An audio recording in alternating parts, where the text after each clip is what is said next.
جو غزوہ کرے گا فتح بھلے کب جا کرو، جو جنگ کرے گا وہ پہلا لشکر اس کے لیے مغفور اللہ،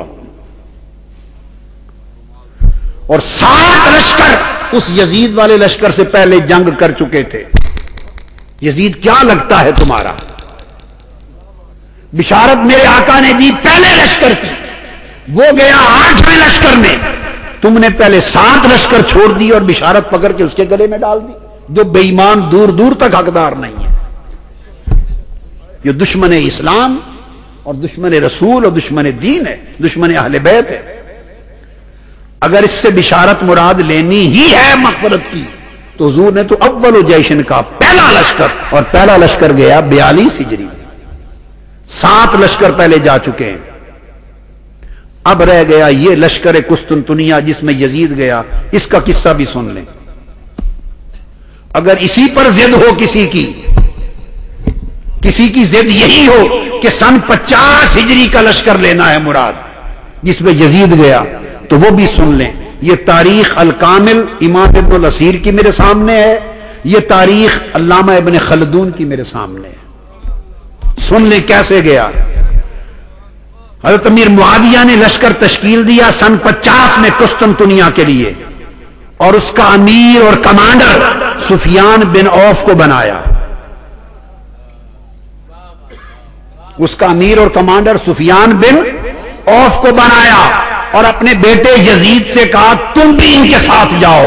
اس بدبخت یزید نے جانے سے انکار کر دیا، تم اسے جنت گھسیڑتے پھرتے ہو۔ اس 50 ہجری والے لشکر قسطنطنیہ میں بھی جانے سے یزید نے انکار کیا۔ جب انکار کیا فَأَمْسَكَ عَنْهُ أَبُوهُ وَأَمَرَ ابْنَهُ يَزِيدَ بِالْغَزَاةِ مَعَهُمْ فَتَسَاقَلَ وَأَطَلَّ فَأَمْسَكَ عَنْهُ أَبُوهُ، تو ان کے والد معاویہ نے کہا اچھا نہیں جاتے تو دفع ہو جاؤ، نہ جاؤ۔ وہ گیا ہی نہیں لشکر، وہ نہیں گیا۔ سن لیں، بتاتا ہوں کیسے گیا۔ لشکر جہاد کے لیے روانہ ہوا، اس نے انکار کر دیا بدبخت نے، وہ نہیں گیا۔ فَأَصَابَ النَّاسُ فِي غَزَاتِهِمْ جُوعٌ وَمَرَضٌ شَدِيدٌ، تو پھر غزوہ ہوا، وہاں جنگیں ہوئی، پتہ نہیں کتنا عرصہ گزر گیا مجاہدین کو، وہاں سے خبریں آئیں کہ اب بڑی بھوک کی عالم میں ہیں، پیاس میں ہیں، بہت شدید مرضیں پھیل گئی ہیں۔ جب یہ خبریں ملی کہ بڑی مرض ہے، پیاس ہے، بھوک ہے، حالات خراب ہیں، جب یہ خبریں پہنچی اور یہ خبر یزید کو پہنچی تو وہ بے ایمان اپنی محبوبہ کو بغل میں ڈال کے بیٹھا ہوا تھا، وہ عیاش، کئی بیویاں تھیں، ان میں سے ایک وہ بھی تھی، اس کا کوئی حساب ہی نہیں تھا۔ ان میں سے ایک محبوبہ بیوی کو بغل میں ڈال کے بیٹھا، اس نے جب خبر سنی کہ قسطنطنیہ جا کر صحابہ کے جانے والے تابعین کے لشکر کو مرضیں ہوئی، بیماریاں ہوئی، بھوک اور پیاس میں شہید ہو رہے ہیں، تو اس نے ربائی پڑھی۔ اس نے کہا اچھا کیا نا میں نے نہیں گیا، وہ بھوک پیاس سے مر رہے ہیں اور میں اپنی بیوی ام کلثوم کے ساتھ بیٹھا خوب موجیں کر رہا ہوں۔ یہ اس کی ربائی ہے، تاریخ کی ہر کتاب میں درج ہے۔ یہ یزید کی شرکت ہے لشکر قسطنطنیہ میں۔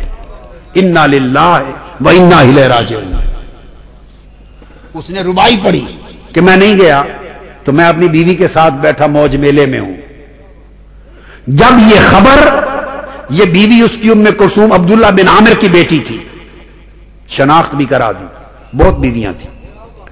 جب یہ خبر پہنچی حضرت امیر معاویہ کو کہ ایک تو یہ بے ایمان جہاد میں غزوہ میں نہیں گیا اور دوسرا پھر یہ بولتا ہے، تو انہوں نے اس کو پکڑا، اس کے شیر پہنچے، انہوں نے کہا خدا کی قسم میں تمہیں اب سزا کے طور پر قسطنطنیہ بھیجوں گا تاکہ جو دکھ انہیں آیا ہے وہ تمہیں بھی پہنچے۔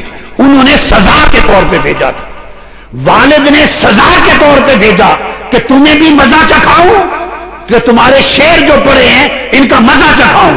والد نے سزا کے طور پہ بھیجا، انہوں نے پکڑ کے جنت میں ڈال دیا۔ انا للہ و انا الیہ راجعون۔ یہ ہے واقعہ سن 50 میں یزید کے لشکر میں شامل ہونے کا، وہ بطور سزا بھیجا گیا اور پیچھے جا کے شریک ہوا۔ تو جسے سزا کے طور پہ بھیجا جائے وہ مغفرت کا حقدار بنے گا۔ اور ایک بات یہ بھی بات سمجھ میں رکھ لیں، کہ مغفرت کی بشارتیں، اس کا مطلب یہ نہیں ہوتا جس کے لیے مغفور لہو کہہ دیا وہ سیدھا جنت میں جائے گا، اس کے بعد کے اعمال کا بھی حساب کوئی نہیں. یہ دین اور اسلام کا قاعدہ نہیں. یہ جو لفظ ایک آیا ہے نا غفر لہم، کیا لفظ آیا ہے؟ غلط معنی نکالنے والوں نے نہ قرآن پڑھا ہے نہ حدیث پڑھی ہے. ان کو معلوم نہیں کہ زبان مصطفیٰ سے جب لفظ نکلتے ہیں مغفور لہم، غفر لہم، دخل الجنہ، ادخلہ اللہ الجنہ، یدخلہ اللہ الجنہ، مغفور لہم، غفرت لہم، حرمہ اللہ عن النار، جب زبان مصطفیٰ سے یہ لفظ نکلتے ہیں تو اس کا مطلب یہ ہے کہ اس عمل کے باعث وہ مغفرت کا حقدار بن گیا، بشرطے کے بعد میں بھی حقدار رہے، بعد میں بدبخت نہ ہو جائے، مرتد نہ ہو جائے، ظلم نہ کرے، ایسے عمل نہ کرے جو مغفرت کے خلاف ہیں، بعد میں ایسے عمل نہ کرے جو جنت کے خلاف ہیں. اگر اسی وقت موت ہو جائے تو یہ توبہ بن جائے گی، مغفرت ہوگی. زبان مصطفیٰ سے ایسے الفاظ کوئی اس ایک حدیث میں نہیں نکلے. اس ایک حدیث میں سنیں 1620 مرتبہ کل حدیث میں مختلف مواقع کے لیے آقا کی زبان اقدس سے غفر لہو کا لفظ نکلا ہے کہ اس کی مغفرت ہو گئی. تو سارے بے حساب بخشے گئے. پھر غفر لہم 66 مرتبہ مختلف حدیث میں آیا ہے. دخل الجنہ کہ سیدھا جنت میں گیا 1412 مرتبہ احادیث نبوی میں یہ لفظ آیا ہے. طلباء بھی یاد رکھ لیں، علماء بھی، مدرس بھی، محقق بھی، مناظر بھی اچھی طرح یاد رکھ لیں. داخل الجنہ کا لفظ 1412 مرتبہ آیا ہے. ادخلہ اللہ الجنہ، اللہ نے اس کو جنت بھیج دیا، یہ لفظ 201 مرتبہ آیا ہے احادیث میں. یدخلہ اللہ الجنہ، اللہ اس کو جنت میں داخل کر دے گا، 25 مرتبہ آیا ہے.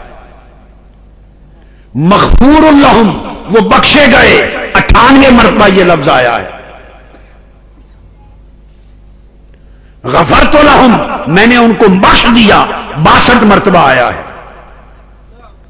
حرمہ اللہ علی النار، اللہ نے ان پر دوزخ کی آگ حرام کر دی، 131 مرتبہ آیا ہے. ایک اس حدیث میں، حدیث کیسر روم میں تم نے کیا آسمان سر پہ اٹھا دیے ہیں. معنی سمجھو کہ زبان مصطفیٰ سے جب کلمات نکلتے ہیں تو اس کا مطلب کیا ہے. اس میں شریف فرمایا مغفور لہم، تو یہ نہیں پڑھا صحیح مسلم میں. حضرت عثمان فرماتے ہیں حضور نے فرمایا من ماتا وہو یعلم انہ لا الہ الا اللہ دخل الجنہ، جو شخص مرا یہ جانتے ہوئے کہ اللہ کے سوا کوئی معبود نہیں جنت میں جائے گا. اب کیا فرماتے ہیں اس حدیث کے بارے میں؟ ہر شخص جنت گیا.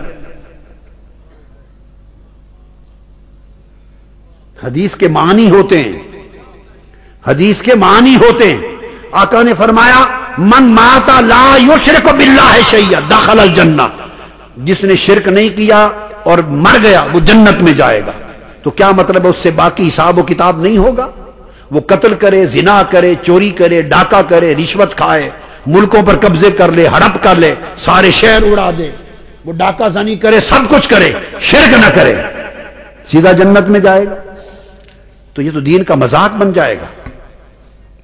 آقا علیہ السلام نے فرمایا من صلی البردین داخل الجنہ، جو فجر اور عصر کی نماز پڑھے جنت میں جائے گا. تو اس کا معنی یہ لے لیا جائے نہ ظہر پڑھے، نہ مغرب پڑھے، نہ عشاء، فجر اور عصر پڑھے داخل الجنہ، جنت میں جائے گا. ترغیب دینے کے لیے حضور کا فرمان ہوتا ہے، اور شرط ہوتی ہے کہ اس کے علاوہ جو باقی شرائط ہیں ان کو بھی، باقی شرائط کو بھی پورا کرے. آقا علیہ السلام نے تو بہت ساری چیزوں کے لیے ارشاد فرمائے ہیں. میں نے آپ کو 1000 500 700 800 حدیثیں بتا دی. تو مغفور لہم کا مطلب یہ کہ وہ عمل ایسا ہے کہ اگر کوئی اور عمل اسے جنت اور بخشش سے روکنے والا نہ کرے اور موت آ جائے تو جنتی ہے. کوئی اور عمل جو بخشش کے لیے رکاوٹ ہو وہ نہ کرے تو جنتی ہے.